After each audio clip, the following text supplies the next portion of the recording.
Assalamualaikum warahmatullahi wabarakatuh. Halo teman-teman semua, perkenalkan nama saya Reva Alfia, nomor induk mahasiswa 125241033, Prodi S1 Akuntansi semester 3. Jadi teman-teman semua, pada kesempatan kali ini saya akan memaparkan hasil dari tugas komprehensif bab 3 yang telah saya kerjakan. Baiklah, kita masuk ke yang pertama. Yang pertama adalah laporan wajar tanpa pengecualian standar. Berdasarkan kondisi awal audit PT Surya Kencana, ketujuh bagian dari laporan audit wajar tanpa pengecualian standar adalah sebagai berikut. Yang pertama adalah judul laporan. Laporan yang dimiliki oleh PT Audit Kencana telah diberi judul laporan auditor independen oleh KAP Adil dan rekan.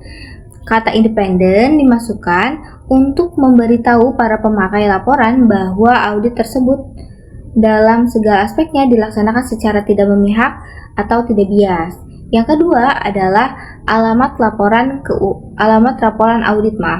Laporan audit PT Surya Kencana ditujukan kepada perusahaan, para pemegang saham, dan dewan direksi perusahaan. Yang ketiga adalah paragraf pendahuluan. Paragraf pertama, laporan menunjukkan bahwa KAP Adil dan rekan telah melaksanakan audit yang membedakan laporan audit dari laporan kompilasi atau laporan review. Paragraf pertama juga menyatakan laporan keuangan yang telah diaudit termasuk catatan atas laporan keuangan dan tanggal neraca serta periode akuntansi untuk laporan laba rugi dan laporan arus kas.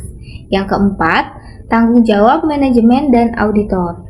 Dalam paragraf ini menyatakan bahwa laporan keuangan PT Surya Kencana merupakan tanggung jawab manajemen dan auditor. Tanggung jawab ini meliputi pemilihan prinsip-prinsip akuntansi yang tepat dan menyelenggarakan pengendalian internal atas pelaporan keuangan yang mencukupi untuk menyajikan laporan keuangan yang bebas dari salah saji yang material. Yang kelima adalah paragraf pendapat. Paragraf pendapat merupakan paragraf yang menyatakan kesimpulan auditor yaitu KAP Adil dan rekan berdasarkan hasil audit.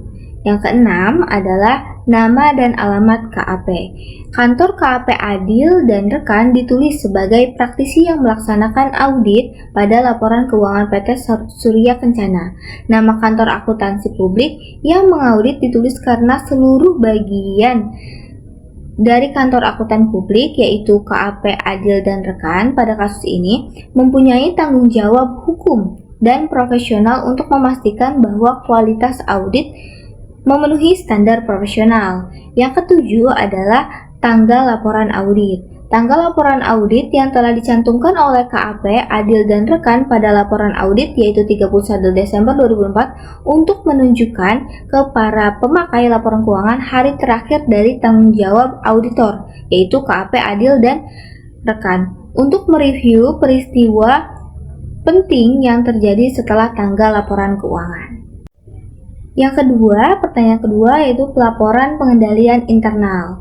Sebagaimana peraturan yang tercantum dalam Section 404 Sarbanes-Oxley Act mengharuskan auditor perusahaan publik untuk mengatestasi laporan manajemen tentang keefektifan pengendalian internal atas pelaporan keuangan. Sejak tahun 2004, perusahaan publik besar seperti PT Surya Kencana yang akan IPO diwajibkan untuk mengesahkan laporan manajemen mengenai efektivitas pengendalian internal atas laporan keuangan setiap tahunnya. Elemen-elemen kunci yang ada di laporan terpisah pengendalian internal yaitu yang pertama adalah paragraf pendahuluan, yang kedua paragraf ruang lingkup, yang ketiga paragraf definisi, yang keempat paragraf keterbatasan yang melekat, yang kelima paragraf pendapat, dan yang terakhir adalah paragraf referensi silang. Baiklah, kita lanjut ke pertanyaan ketiga, yaitu adalah konsistensi aplikasi prinsip akuntansi. Pada Sekernas 1, yaitu perubahan metode persediaan yang dilakukan oleh PT Surya Kencana dari metode persediaan FIFO ke rata-rata tertimbang. Prinsip-prinsip akuntansi yang berlaku umum yaitu GAAP mengharuskan bahwa perubahan prinsip-prinsip akuntansi atau metode aplikasinya ke prinsip yang signifikan serta sifat dan dampak perubahannya harus diungkap secara layak.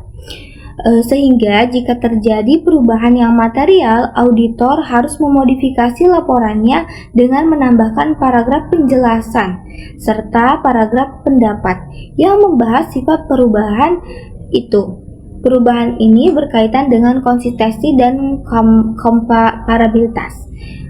Konsistensi menekankan penggunaan prinsip yang sama setiap periode, sedangkan komparabilitas memastikan laporan dapat dibandingkan antar periode. Yang keempat, pertanyaan keempat yaitu adalah kelangsungan usaha. Pada kasus skenario 2, di mana auditor menyimpulkan bahwa terdapat keraguan signifikan atas kelangsungan usaha PT Surya Kencana, maka jenis laporan keuangan yang harus diterbitkan adalah pendapat wajar tanpa pengecualian dan dimodifikasi dengan adanya paragraf penjelasan. Opsi jenis pendapat yang jarang diberikan adalah penolakan memberikan pendapat ketimbang menambahkan suatu paragraf penjelasan. Alasan kenapa jarang diberikan atau dipilih karena tidak dinyatakan dalam standar. Kita lanjut ke pertanyaan kelima, merupakan keterlibatan auditor lain. Jadi KAP utama memiliki 3 alternatif yaitu yang pertama tidak memberikan referensi dalam laporan audit, yang kedua memberikan referensi dalam laporan audit, laporan dengan modifikasi kata-kata, dan yang ketiga adalah mengeluarkan pendapat wajar dengan pengecualian. Pada kasus PT Surya Kencana, KAP Adil dan rekan memilih memberikan pendapat bersama yaitu shared opinion dan membuat referensi kepada audit lain sebagai hal ini karena sebagian laporan anak perusahaan PT Surya Kencana diaudit oleh KAP luar negeri dan mereka tidak mengambil tanggung jawab penuh. Laporan utama akan menyebutkan auditor lain beserta proporsi aset dan pendapatan yang diaudit tanpa mengubah opini keseluruhan. Pertanyaan ke-6 yaitu pembatasan lingkup audit.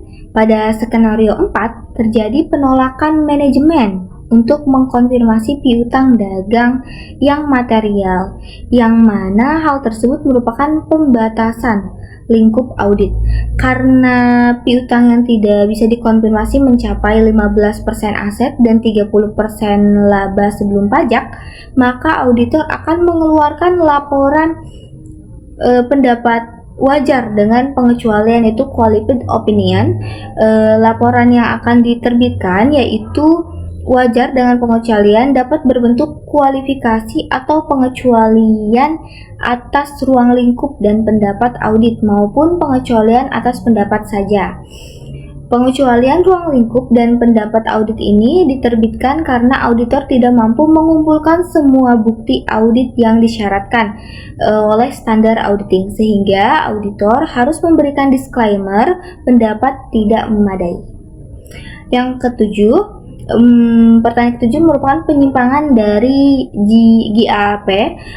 Jenis opini yang digunakan pada kasus skenario kelima adalah pendapat tidak wajar yaitu advice opinion karena auditor yakin bahwa terjadinya salah saji yang material dan menyesatkan karena dengan jelas PT Surya Kencana melanggar SAK yaitu bersikeras mencantumkan nilai PPE terlalu tinggi yaitu 40% sehingga tidak menyajikan secara wajar aset pada laporan posisi keuangan sesuai dengan prinsip akuntansi yang berlaku umum yaitu GAAP. Yang ke-8 adalah independensi auditor. Jenis opini yang digunakan pada kasus skenario 6 adalah menolak memberikan pendapat yaitu disclaimer of opinion karena auditor tidak dapat meyakinkan dirinya sendiri bahwa laporan keuangan secara keseluruhan telah disajikan secara wajar. Hal ini disebabkan karena ditemukannya anggota tim audit yang memiliki saham di klien menyebabkan auditor tidak independen. Dalam kondisi ini, auditor tidak dapat memberikan opini apapun. Laporan hanya berisi penyataan bahwa auditor tidak independen terhadap PT Surya Kencana dan karenanya tidak menyatakan pendapat atas laporan keuangan. Independensi dijaga ketat karena merupakan dasar kredibilitas profesi auditor dan syarat mutlak objektivitas. Kita lanjut ke pertanyaan 9, yaitu proses pengambilan keputusan auditor dan materialitas. Pada skenario 4, pembatasan konfirmasi piutang yang dilaporkan bersifat material tetapi tidak meluas. Sedangkan pada skenario 5, penyimpangan pada penilaian aset sangat material dan meluas sehingga opini yang akan digunakan adalah adverse. Dan pertanyaan terakhir ke-10 adalah lebih dari satu kondisi. Jika terdapat keraguan pada kelangsungan usaha sekaligus kegagalan pengungkapan pembatas dividen, auditor harus menentukan kondisi paling serius.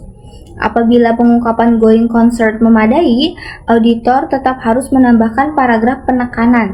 Tapi, karena kegagalan pengungkapan dividen merupakan penyimpangan SAK, auditor harus memberikan opini memenuhi syarat atau advance tergantung tingkat materialitasnya.